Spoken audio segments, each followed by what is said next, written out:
পশ্চিমবঙ্গ সমগ্র শিক্ষা মিশন, বিদ্যালয় শিক্ষা বিভাগ, পশ্চিমবঙ্গ সরকারের উদ্যোগে বাংলার শিক্ষা ক্লাসরুমে সকলকে স্বাগত জানাই। নমস্কার, আমি চৈতালি ভদ্র, সহশিক্ষিকা, বাংলা ভাষা ও সাহিত্য, বহুমুখী রাষ্ট্রীয় বালিকা বিদ্যালয়, আলিপুর।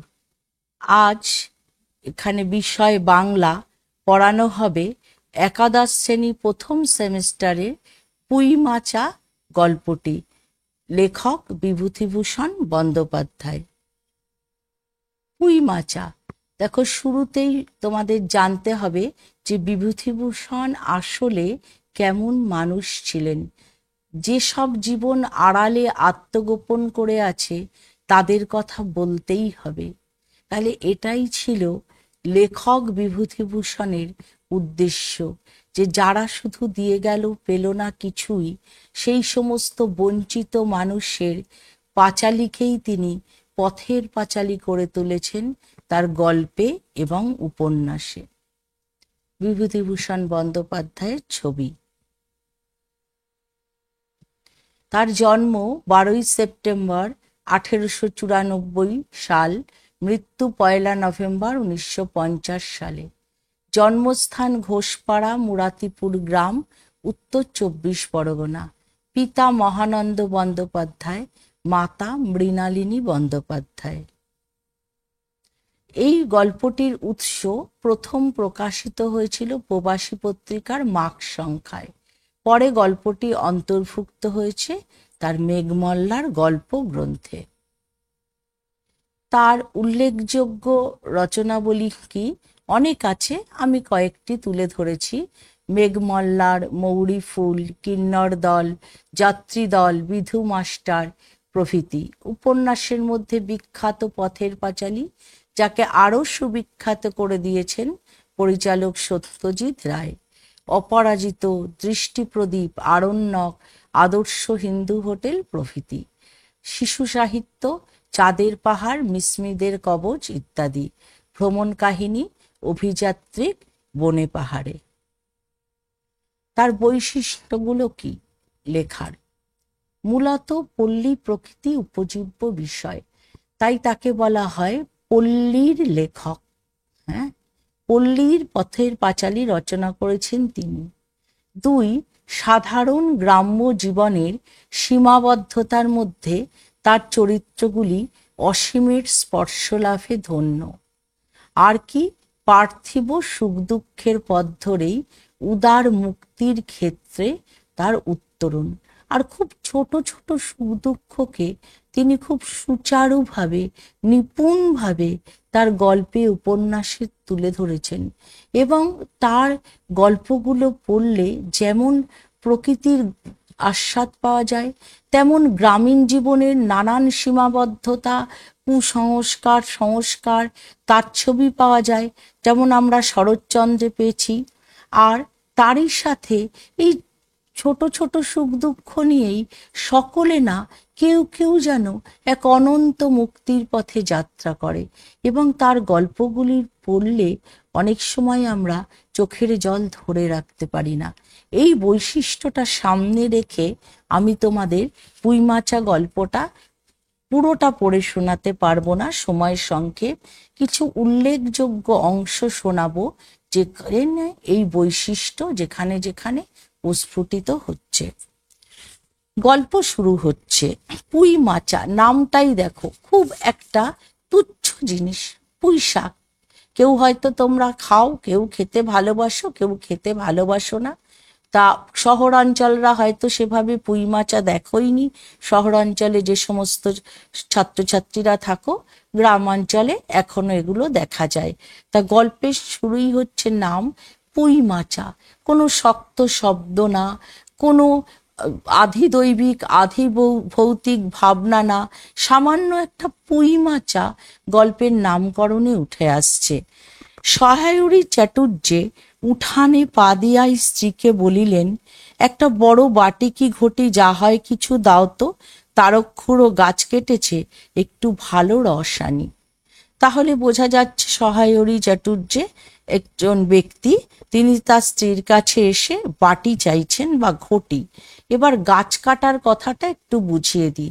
গাছ কাটা হলো, খেজুর গাছ থাকে, সেই খেজুর গাছ শীতকালে কাটা হয়। কাটা হয় বলতে গাছের গা একটু সরু করে চিরে দেওয়া হয় এবং সেখানে একটি পাতকাঠি জাতীয় জিনিস পুঁতে দেওয়া হয়, আর একটি মাটির হাঁড়ি, যাকে বলে ঠিলে, একটি মাটির হাঁড়ি ঝুলিয়ে দেওয়া হয়। সারা রাত ধরে একটি সুমিষ্ট তরল ওই হাঁড়িতে এসে জমা হয়, সকালে সেটি খাওয়া হয়। খুব সুস্বাদু খেতে, আমার ধারণা তোমরা সকলেই হয়তো খেয়েছো। তাই একে বলা হয় রস। আবার সব গাছের রস সমান মিষ্টি হয় না, তাই বলছে তারকখুড়ো গাছ কেটেছে, তাদের রসটা ভালো, তাই সহায়রী চাটুর্যে সেটা আনতে যাচ্ছেন। এবং এই প্রসঙ্গে একটু বলে রাখি, যে সময়কার ঘটনা লেখা হচ্ছে গ্রামে গঞ্জে, সেই সময় আবার কেউ গাছ কাটলে বা নতুন পিঠে করলে, যাই করুক, একটু এই ব্রাহ্মণদের দান করা হতো। হ্যাঁ, ব্রাহ্মণদের তখন একটা আলাদা সম্মান ছিল। ফলে সহায়রী চাটুর্যে, যাতে তিনি ব্রাহ্মণ, তাই তাকে তারকখুড়ো একটু রস দেবে। কিন্তু তার স্ত্রী অন্নপূর্ণাকে আমরা খুব একটা দেখলাম না উৎসাহী হতে। অন্নপূর্ণা খড়ের রান্নাঘরের দাওয়ায় বসিয়া শীতকালের সকালবেলা নারিকেল তেলের বোতলে ঝাঁটার কাঠি পুড়িয়া 2 আঙুলের সাহায্যে ঝাঁটার কাঠি লগ্ন জমানো তেলটুকু সংগ্রহ করিয়া চুলে মাখাইতেছিলেন। স্বামীকে দেখিয়া তাড়াতাড়ি গায়ের কাপড় একটু টানিয়া দিলেন মাত্র, কিন্তু বাটি কি ঘটি বাহির করিয়া দিবার জন্য বিন্দুমাত্র আগ্রহ তো দেখাইলেনই না, এমনকি বিশেষ কোনো কথাও বলিলেন না। কি অপূর্বভাবে গ্রাম্য জীবনের ছবি, তারই সাথে একটা দুস্থ দাম্পত্যের ছবিও তিনি তুলে ধরেছেন। অপর্ণা সহায়রী স্ত্রী, যার কিনা একটা খড়ের রান্নাঘর, তার দাওয়ায় বসে শীতকালে নারকেলের তেল জমে যায়, তোমরা সকলেই জানো। তা একটা কাঠি ঢুকিয়ে সেই তেলটাকে তুলে এতটুকু তেল নষ্ট করার মতো ক্ষমতা তাদের নেই। তাই তিনি আবার কি করছেন, সেই তেলটাকে ঝাঁটা থেকে নিয়ে আবার মাথায় মাখছেন। হ্যাঁ, কিন্তু স্বামীকে ঘটি বাটি তিনি দিলেন না, কারণ যার নিত্যদিনের খাবার জোটে না, তার ওই একটু রস খেয়ে কি হবে, ভাবখানা এমন। এবং আমরা পরে জানতে পারবো যে কেন অপর্ণার এত রাগ অন্নপূর্ণার। কারণ অন্নপূর্ণা তারপরেই তার স্বামীকে তেলে বেগুনে জ্বলে উঠে একটি কথা বলবেন। অন্নপূর্ণা তেলে বেগুনে জ্বলিয়া উঠিলেন, কেন, তোমাকে একঘরে করতে বেশি কিছু লাগে নাকি? তুমি কি সমাজের মাথা, না একজন মাতব্বর লোক? চাল নেই, চুলো নেই, এক করার মুরদ নেই, চৌধুরীরা তোমায় একঘরে করবে, তার এমন কঠিন কথা কি? আর সত্যি তো, এদিকে ধাড়ি মেয়ে হয়ে উঠল। হঠাৎ স্বর নামাইয়া বলিলেন, হলো যে 15 বছরের, বাইরে কমিয়ে বলে বেড়ালে কি হবে, লোকের চোখ নেই? পুনরায় গলা উঠাইয়া বলিলেন, না বিয়ে দেবার গা, না কিছু, আমি কি যাব পাত্তর ঠিক করতে? তাহলে বোঝা যাচ্ছে তাদের বড় মেয়ে, আমরা পরে জানবো তাদের 3টি সন্তান। বড় মেয়ের নাম খেন্তি। এখানে একটু বলা জরুরি, এই খেন্তির বয়স আসলে 15, বিয়ের বাজারে তারা একটু কম করে 13 বলে। কিন্তু খেন্তির বেশ ডাটো চেহারা, এবং এই খেন্তির একটি বিয়ের ঠিকও হয়েছিল এবং আশীর্বাদও হয়েছিল। কিন্তু হঠাৎ খবর পাওয়া গেল যে ছেলের চরিত্র ভালো না। তখন স্বাভাবিক বাবা হিসাবে সহায়রী সেই ছেলের হাতে মেয়েকে তুলে দিতে পারল না। ফলে খেন্তির বিয়ে ভেঙে গেল। দেখো, আমি এখানে তোমাদের বলেছি যে মূলত পল্লী প্রকৃতি যেমন উপজীব্য বিষয়, তারই সাথে গ্রাম্য জীবনের সীমাবদ্ধতা। গ্রাম্য জীবন এরকমই, কোনো মেয়ের বিয়ে ভেঙে গেল তো তাকে একঘরে করতে হবে। কেন? যে সেই মেয়ে লগ্নভ্রষ্ট হয়েছে, তাকে আর সমাজে রাখা যাবে না। এটা একটা প্রচণ্ড কুসংস্কার, এবং এই সীমাবদ্ধতা নিয়েই তারা বাঁচে এবং সকলে সেটা মেনেও নেয়। এবার সহায়রী চ্যাটার্জির মেয়ের যেহেতু বিয়ে ভেঙে গেছে, সে এখনো আর মেয়ের বিয়ের চেষ্টা করছে না, তাই তাকে ঠিক করা হয়েছে একঘরে করে দেওয়া হবে। তা একঘরে করা মানে কি, যে তাকে তার সাথে কেউ মিশবে না, তার বাড়িতে কেউ খাবে না, তার কোনো কাজ কেউ করে দেবে না। এই অবস্থাকে বলে যে জল অচল, মানে তার হাতের জল ব্রাহ্মণ হওয়া সত্ত্বেও কেউ খাবে না। এটা খুবই একটা লজ্জাজনক বিষয়। তার জন্যে তার স্ত্রী অন্নপূর্ণা তেলে বেগুনে জ্বলে উঠেছে, তার আর রস খাবার কোনো ইচ্ছা নেই। ইতিমধ্যে দেখি কি হলো, 14-15 বছরের একটি মেয়ে আর দুটি ছোট ছোট মেয়ে পিছনে লইয়া বাড়ি ঢুকিলা, তাহার হাতে এক বোঝা পুঁই শাক। একদম আমাদের দুর্গার কথা মনে করিয়ে দেয় পথের পাঁচালিতে, যে হাটে মাঠে বাটে ঘুরে সব জোগাড় করে আনতো, আতা, পেয়ারা, চালতা। আর তার মা সর্বজয়াও ঠিক একইভাবে রেগে যেত। আসলে যেখানে নিত্য রুটি রুজির ব্যবস্থা নেই, সেখানে বোধহয় অত সুললিতভাবে কথা বলাটা সম্ভব না। এটাই কিন্তু লেখকের বাস্তবতা। কারণ সাহিত্য জীবন বিচ্ছিন্ন কোনো ঘটনা নয়, তা বাস্তবকে তো বাস্তবের মতো করেই লিখতে হবে। তা মোটা হলদে চেহারা দেখিয়া মনে হয় কাহারা পাকা পুঁই গাছ উপড়াইয়া ফেলিয়া উঠানের জঙ্গলে তুলিয়া দিতেছিল। মেয়েটি তাহাদের উঠানের জঞ্জাল প্রাণপণে তুলিয়া আনিয়াছে। ছোট মেয়ে দুটির মধ্যে একজনের হাত খালি, অপরটির হাতে গোটা 2-3 পাকা পুঁই পাতা জড়ানো কোনো দ্রব্য। বড় মেয়েটি খুব লম্বা, গোলগাল চেহারা, মাথার চুলগুলো কৃষ্ণ ও অগোছালো বাতাসে উড়িতেছে। মুখানা খুব বড়, চোখ দুটো ডাগর ও শান্ত।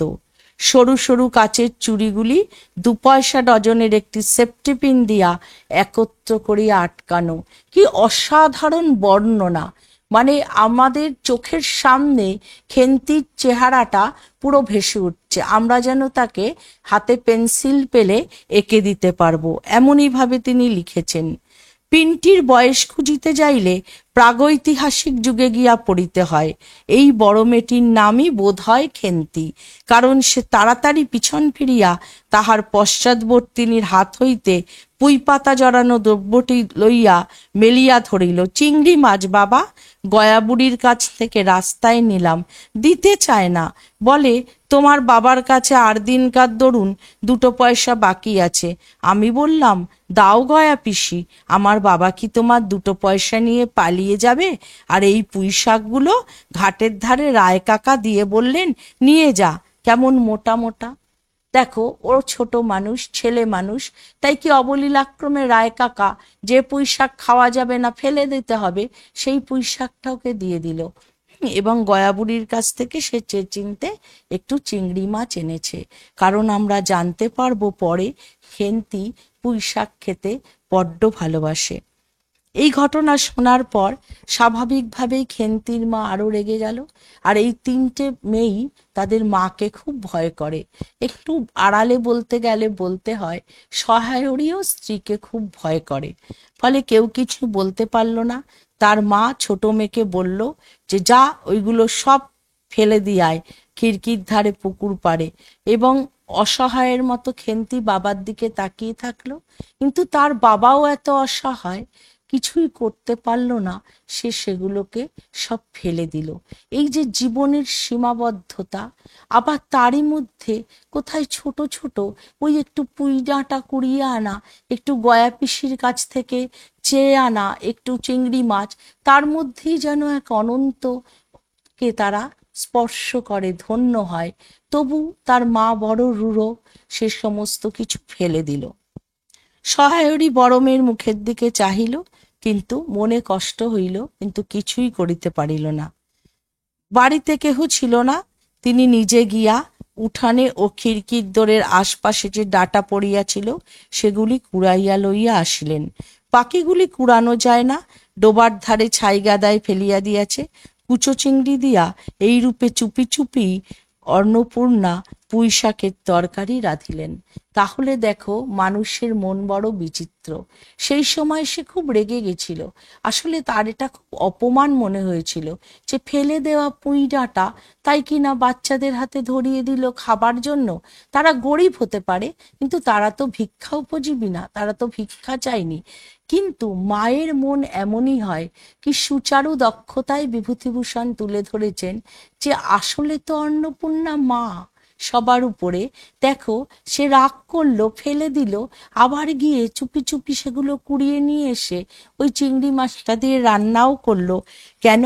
খেন্তি বড্ড পুঁইশাক খেতে ভালোবাসে। তাহলে আমি বললাম না যে তার লেখনী এমন, তার লেখার শক্তি এমন যে প্রত্যেকটা চরিত্র ছবির মতো ফুটে ওঠে। মায়ের মনকে এমন নিপুণ দক্ষতায় তিনি বিশ্লেষণ করেছেন এবং পাঠকের কাছে তুলে ধরেছেন। দুপুরবেলা খেন্তি পাতে পুঁইশাকের চচ্চড়ি দেখিয়া বিস্ময় ও আনন্দপূর্ণ ডাগর চোখে মায়ের দিকে ভয়ে ভয়ে চাহিল। ভয়ে ভয়ে কেন? আমি আগেই বলেছি ওরা মাকে খুব ভয় পায়।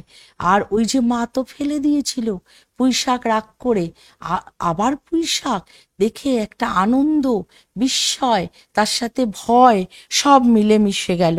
এবং খেন্তি সেই পুঁইশাক দিয়ে ভাত খেতে লাগলো। এবং তার মা যখন বলল তাকে আরেকটু দেবে, সে সাথে সাথে ঘাড় নাড়ল এবং তার মায়ের চোখে কেমন জল এসে গেল।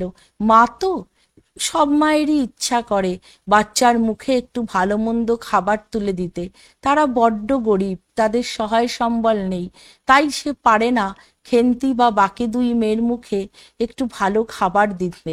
তাই সে কি করলো, তার চোখে জল এসে গেল এবং চোখের জল লুকানোর জন্য সে কি করলো, চালের বাতায় গোজা ডালা হইতে শুকনা লঙ্কা পাড়িতে লাগিল। এমন যেন ভাবখানা যে শুকনো লঙ্কার ঝাঁজে তার চোখে জল এসছে। তাহলে দেখো মানুষ কিভাবে তার আবেগকে লুকানোর চেষ্টা করছে। সে যে কাঁদছে, সে ধরা দিতে চায় না মেয়েদের কাছে।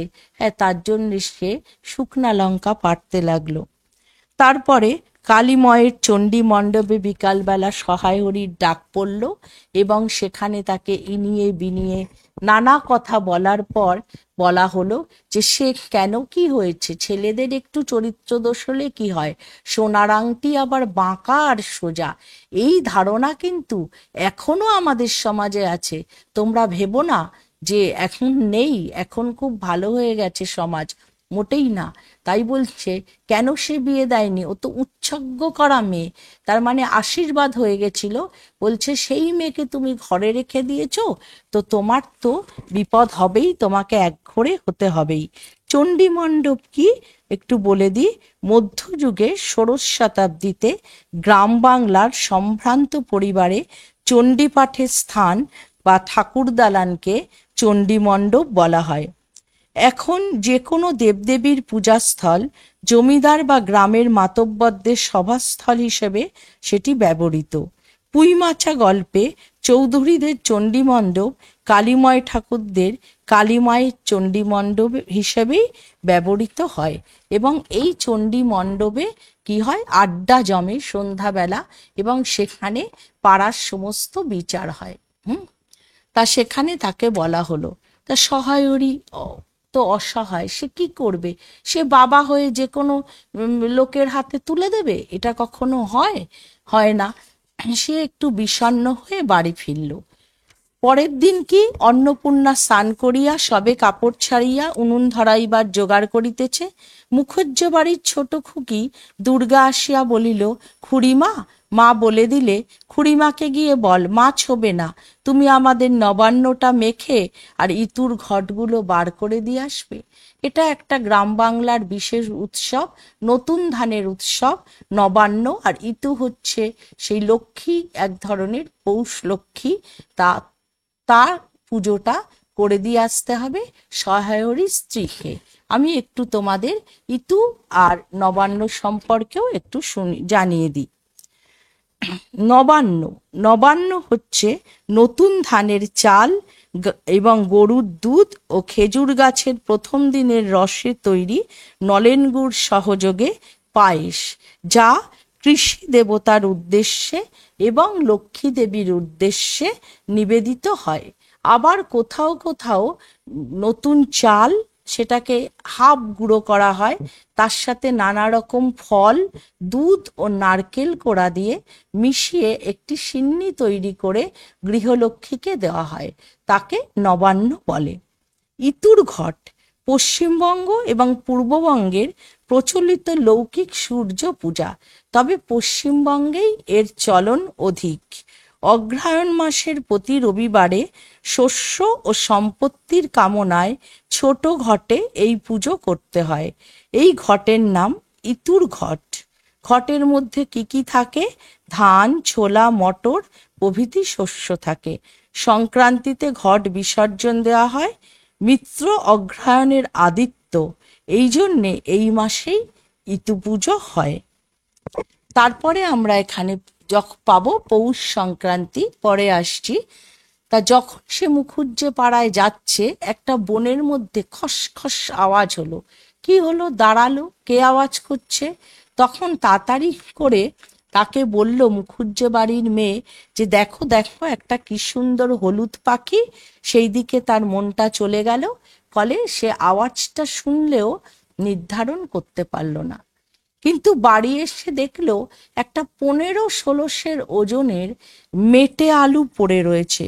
তখন তার কাছে এটা পরিষ্কার হলো এবং তার বারবার জেরার মুখে এ কিন্তু স্বীকারও করলো খেন্তি যে সে আর তার বাবা গিয়ে মেটে আলুটা ওই বন বাদার থেকে তুলে এনেছে। অন্নপূর্ণার অসহ্য রাগ হলো। বলল যে একটা এত বড় মেয়ে, যে তাকে নিয়ে এরকম করে ঘুরে বেড়ানো, চুরি করা ব্রাহ্মণ হয়ে, এটা অত্যন্ত লজ্জার। তাহলে দেখো, মূল্যবোধ কিন্তু নষ্ট হয়নি। মানুষ দরিদ্র হতে পারে কিন্তু চুরি করবে না। তার জন্যেই তার স্বামী না বলে অন্যের বাগানের মেটে আলু নিয়ে এসছে। এটাকে অন্নপূর্ণার একদমই ভালো লাগলো না। তারপরে এলো পৌষ সংক্রান্তির বেলা। পৌষ সংক্রান্তিতে পিঠে করা হয় নানা রকম উপচার মিশিয়ে।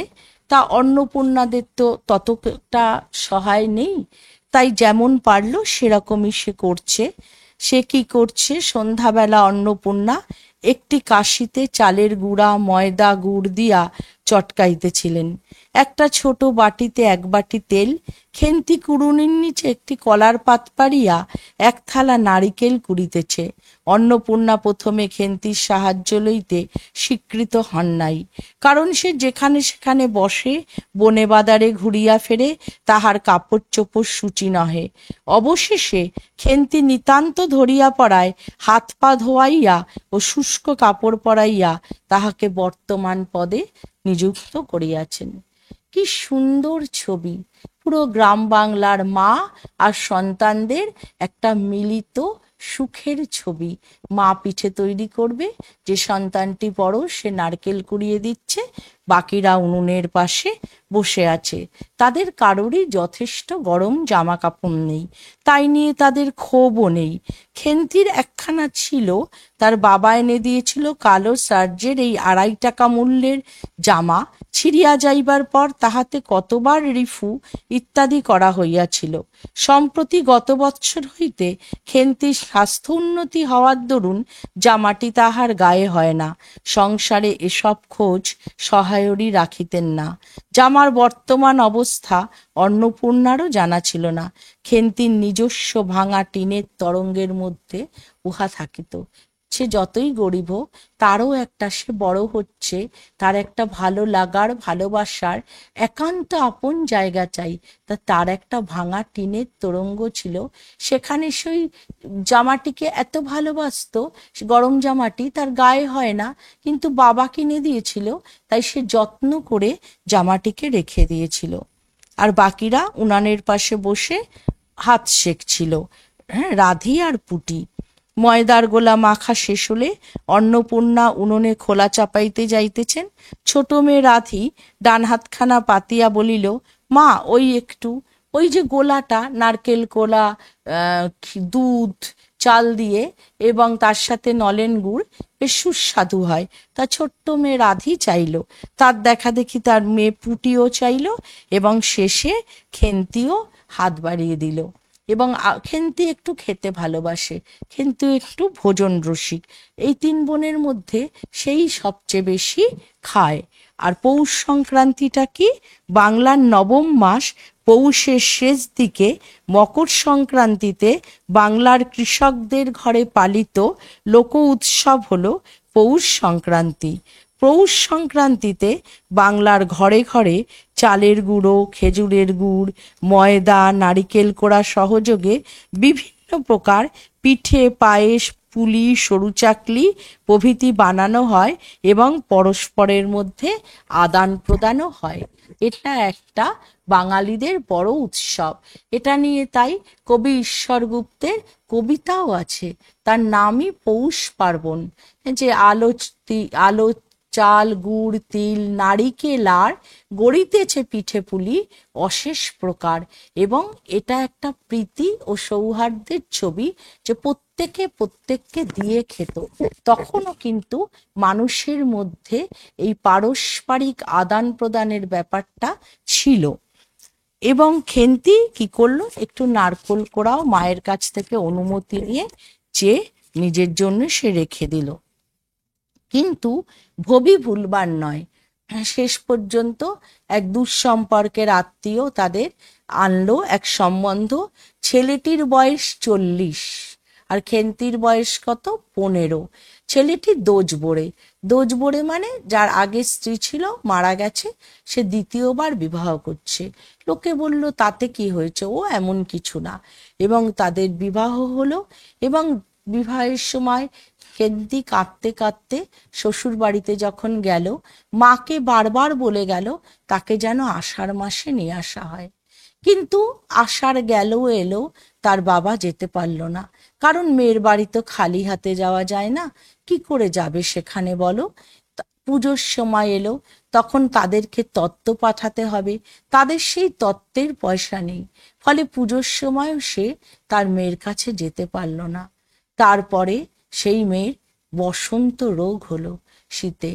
এবং তারা তখন এত মানুষ, আমি বললাম না যে চোখের জল ধরে রাখা যায় না তার গল্পে পড়লে, এত মানুষ, একটা বাচ্চা মেয়েকে তারা কি করলো না, তার গায়ের সমস্ত গহনা খুলে নিল। তখন বসন্ত অনেক সময় দুরারোগ্য হয়ে যেত। এবং তাদের এক দুঃসম্পর্কের আত্মীয়, খেন্তিদের আত্মীয়ার বাড়ি তাকে পাঠিয়ে দিল। এবং সেখানে এরা জানতেও পারল না। যখন জানলো তখন দেরি হয়ে গেছে, অনেক অনেক দেরি।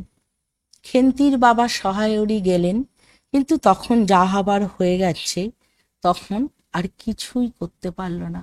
খেন্তি তখন সবার মায়া কাটিয়ে পরলোকে পাড়ি দিয়েছে। সেই খেন্তি যে একটু চিংড়ি চেয়ে আনতো, পুঁই ডাঁটা কুড়িয়ে আনতো, যে বড্ড ভালোবাসতো পুঁই শাক খেতে, যে নারকোল কোড়ালে একটু পাতার নিচে রেখে দিত পরে খাবে বলে, সেই কিশোরী খেন্তি কবে, কখন, কিভাবে অনন্ত লোকে যাত্রা করলো কেউ জানলই না।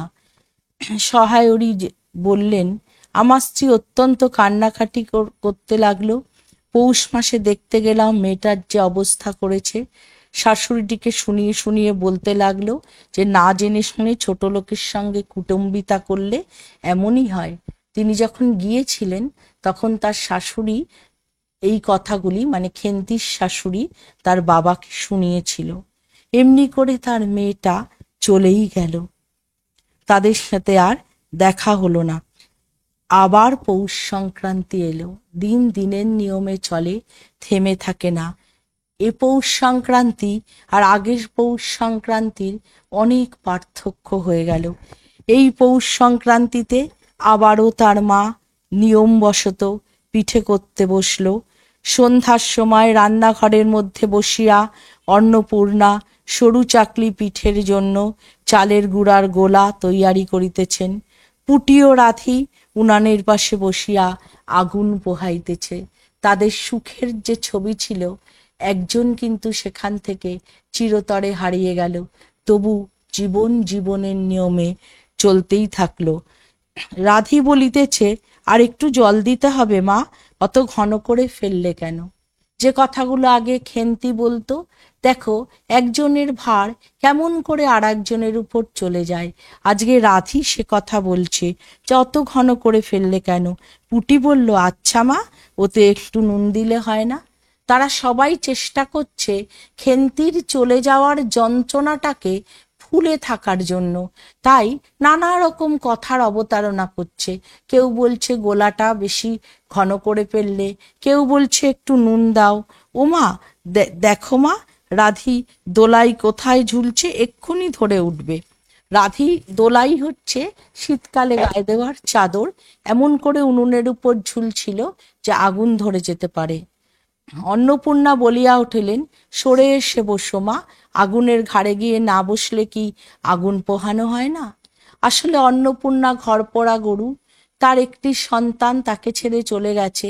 মায়ের মনে যে তা কি আকুলি বিকুলি উথাল পাথাল হচ্ছে, সে তো অন্নপূর্ণা ছাড়া কেউ জানে না।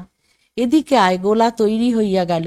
গোলা আগুনে চড়াইয়া অন্নপূর্ণা গোলা ঢালিয়া মুচি দিয়া চাপিয়া ধরিলেন। দেখিতে দেখিতে মিঠে আঁচে পিঠে টোপরের মতো ফুলিয়া উঠিল। পুটি বলিল, মা দাও, প্রথম পিঠেখানা কানাচে সারা ষষ্ঠীকে ফেলে দিয়ে আসি, মানে ষষ্ঠী হচ্ছে সন্তানদের দেবী, তাকে দিয়ে আসবে। অন্নপূর্ণা বলিলেন, একা যাস নে, রাধিকে নিয়ে যা। কোথায় যেন তার একটা ভয়, তার একটা মেয়ে অজান্তে হারিয়ে গেছে, তাই বলছে একা যাস নে। খুব জ্যোৎস্না উঠিয়াছিল। বাড়ির পিছনে সারা গাছের ঝোপের মাথায় তেলাকুচা লতার থলো থলো সাদা ফুলের মধ্যে জ্যোৎস্না আটকিয়া রহিয়াছে। কি অসাধারণ বর্ণনা! তেলাকুচো ফল দেখতে খুব সুন্দর, তাই তেলাকুচোর মাথায় থলো থলো সাদা ফুলের মধ্যে জ্যোৎস্না আটকে গেছে, সাদায় সাদা এসে আটকে গেছে। আর কোথায় তাদের মেয়ে খেন্তি হারিয়ে গেছে। হঠাৎ তাদের ভয় লাগলো। তারা তাড়াতাড়ি খিড়কির দরজার মধ্যে ঢুকিয়া পড়িয়া তাড়াতাড়ি দ্বার বন্ধ করিয়া দিল। পুটি ও রাধি ফিরিয়া আসিলে অন্নপূর্ণা জিজ্ঞাসা করিলেন, দিলি?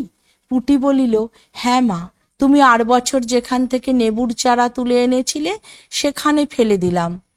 তারপর সে রাত্রে অনেকক্ষণ কাটিয়া গেল। পিঠে করা প্রায় শেষ হইয়া আসিয়াছে। রাতও তখন খুব বেশি।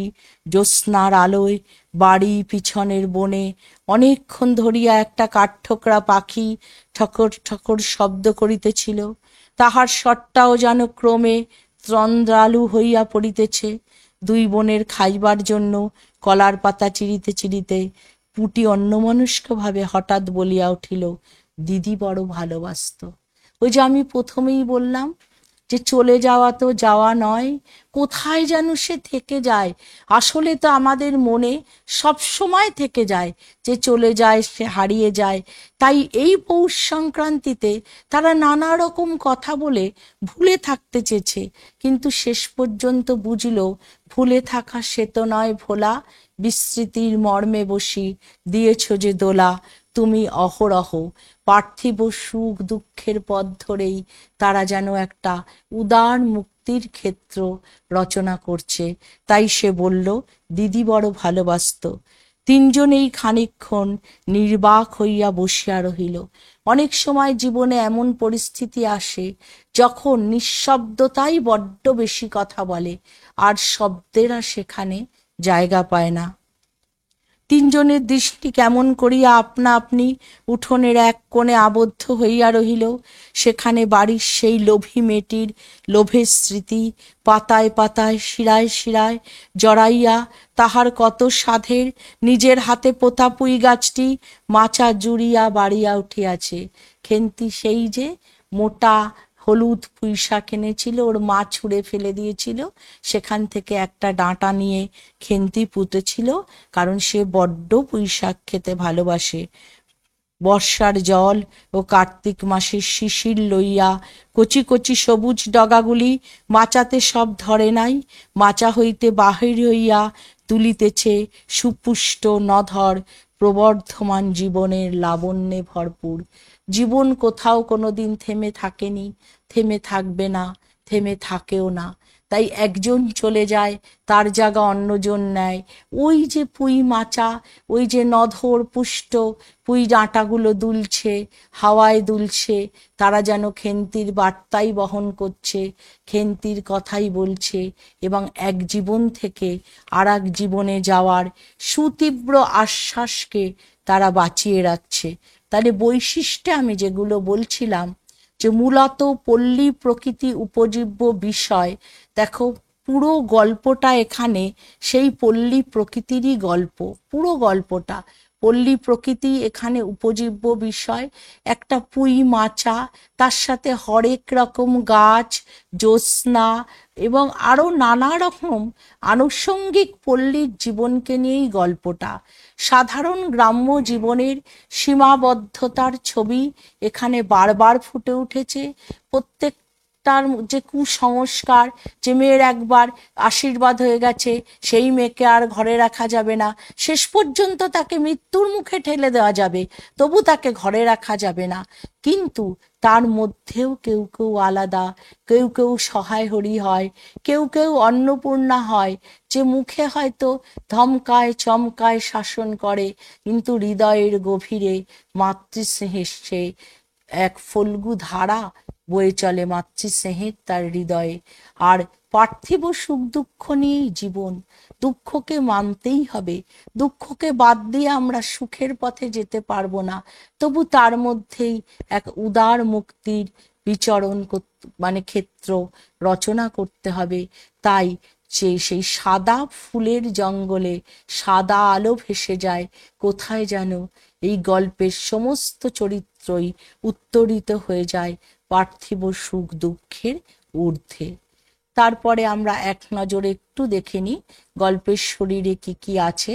দেখো চরিত্র, মেন চরিত্র মানে প্রধান সহায়হরি চাটুর্যে, অন্নপূর্ণা, খেন্তি, পুটি, রাধি, তারকখুড়ো, ঠানদিদি, খেদি। কি কি উদ্ভিদ আছে? আমলকি লতা, পুঁই মাচা, পাথরকুচি, বাঁশবন, আমড়া গাছ, বাতাবি লেবু গাছ। খাদ্য পিঠে, পুলি, রস, পুঁইডাঁটা, চিংড়ি মাছ, পায়েস, মুক্তোক্তি। তাহলে এইগুলো মোটামুটি এক ঝলকে বলে দিলাম, যেগুলো এখানে বিশেষ উল্লেখযোগ্য। এরপরে তোমরা তো প্রথম দেবে, ফার্স্ট সেমিস্টার, তা তোমাদের এগুলো অতি সংক্ষিপ্ত প্রশ্ন উত্তর আসবে। যে ধরনের প্রশ্ন থাকবে তার বিভাজনটি করে দেওয়া হলো। একটি থাকবে সঠিক উত্তরটি নির্বাচন করো, সেখানে অপশান দেওয়া থাকবে, যেটা সঠিক উত্তর ঠিক সেটাই লিখতে হবে। যেমন ধরো আসতে পারে যে সহায়রী চাটুর্যের কয় মেয়ে? 3, 4, 2, 1। তাহলে আমরা 3-এ টিক দেব। তোমাদের আর টিক দেওয়ার ব্যাপার নেই, ওএমআর শিট থাকবে, সেখানে সেটাকে সুন্দর করে গোল করে দিতে হবে। তারপরে আসবে শূন্যস্থান পূরণ। যে কি ছিল? রাধির হাতে পুঁইশাক পাতার মধ্যে মোড়ানো কি ছিল? ট্যাজ দেওয়া থাকবে, কাতলা মাছ, রুই মাছ, চিংড়ি মাছ, হ্যাঁ এরকম, বা শোল মাছ। তাহলে চিংড়ি মাছ ছিল। আবার আমরা ওএমআর শিটে আসবো এবং সেই চিংড়ি মাছ যে অপশানে আছে সেটাকে খুব সুন্দর করে গোলটা যেন বাইরে, মানে এই দাগটা যেন গোলের বাইরে বেরিয়ে না যায়, ভরাট করবে। তারপর স্তম্ভ সাজানো থাকবে, দুদিকে স্তম্ভ করা থাকবে, তোমাদের সেটাকে সাজাতে হবে, যে কোন স্তম্ভটা ঠিক সেটা দেখতে হবে, সেইভাবে স্তম্ভ সাজিয়ে দিতে হবে। আর তার সাথে থাকবে সত্য মিথ্যা যাচাই করো।